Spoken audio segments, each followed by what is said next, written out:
Reading. I have this problem where I buy books and then I just keep buying more books. I'd say that you could stack them and start building a tower into space, but thanks to the convenience of Amazon's way too easy to use, one click to buy for Kindle, the physical books that I own are just the tip of the iceberg that's sinking this Titanic.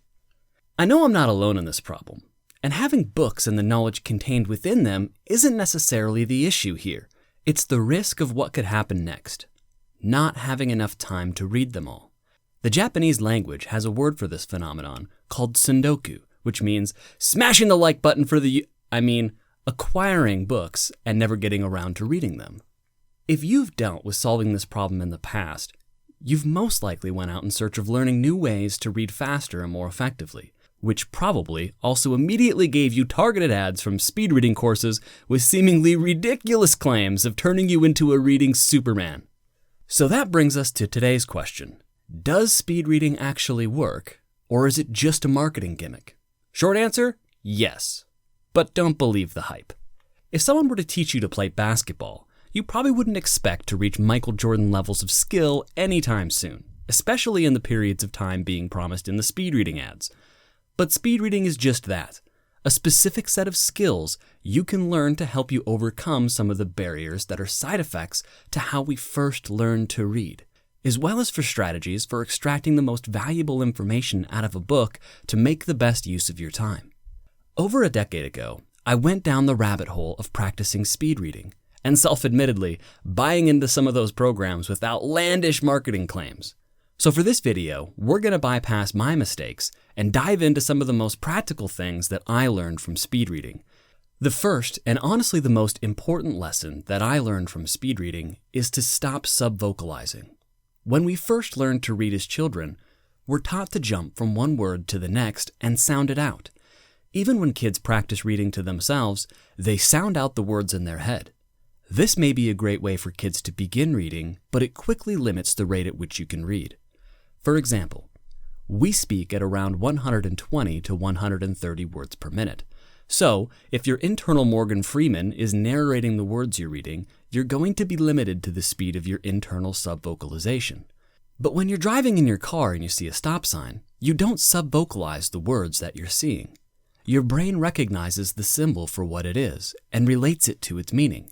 The same is true when you're reading words off of a page.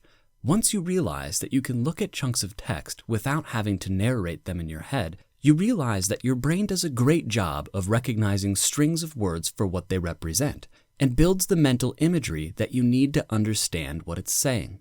This is the first major step in dramatically improving your reading speed, since it removes the subvocalization limit of 120 to 130 words per minute. But I'll warn you, it's a hard habit to break, and it takes a ton of practice. One of the things that I found helpful is I would count to 10 over and over in my head while reading to keep from subvocalizing the words that I'm looking at. And then once I had that down, I would focus on my breathing if I ever slipped back into the habit of subvocalizing. Here's a quick disclaimer. Speed reading is very effective for nonfiction and informative books, but a lot of the techniques aren't suited for fiction. The same rules apply, but most novels are narrative-driven, and you may choose to have a Morgan Freeman narration going on while you read, so keep that in mind. The next speed reading skill that I found valuable is improving what's called parafoveal vision. You'll notice when you look at a page of text, your focus area is actually quite small, only a word or two. But there are exercises that you can do to begin to expand this field of focus outside of the foveal focus range to include more words. There's this great app called Reading Trainer by Heku IT that I would recommend. It's free, it gamifies your reading training, and actually makes improving your reading speeds much faster. Another great way to practice is heading over to Spreeder.com. They have a tool where you can paste in the text and then gradually increase the amount of words and the speed they flash across the screen. It's also a great tool for reducing subvocalization.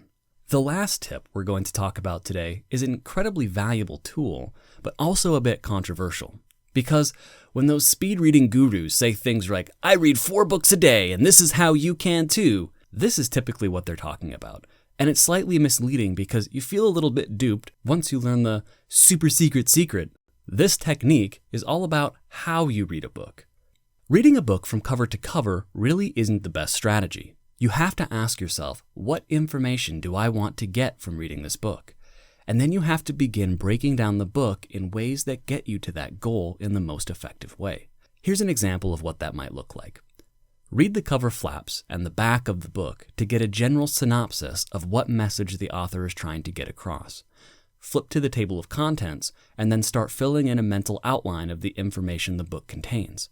Then, read the first few paragraphs, which is the chapter's thesis, and the last few paragraphs, which is the summary of each chapter.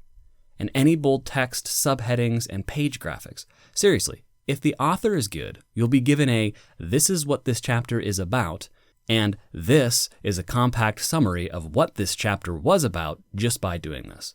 A lot of times, all of the information in between is just supporting information to prove the overall hypothesis of the chapter.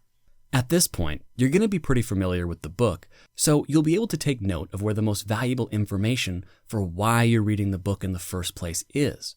And you can then rank order where you spend the most time diving deeper into the material. So that's my top 3 tips. Honestly, in my opinion, it's the 20% that provides the 80% of value when it comes to speed reading. By removing subvocalization, you remove the 120 words per minute barrier built into your brain. So that improves how fast you read. Training your parafoveal vision improves how many words you can recognize at a time, which amplifies tip number 1. And finally, once you have those skills, having a strategy for going through a book allows you to apply them in an effective way. It may not be considered by purists as, "you didn't read it cover to cover, so it didn't count," but honestly, it's better than it sitting on your shelf and never getting cracked open. If you want to find ways to learn more about improving your speed reading, I'd recommend the book Breakthrough Rapid Reading by Peter Kump, and also swinging over to the App Store and grabbing Reading Trainer by Haku IT. Thanks for stopping by the channel today. If you have questions you want to see answered, drop them in the comments below. Also, you can help us out by subscribing and, like always, destroying the like button for the YouTube algorithm.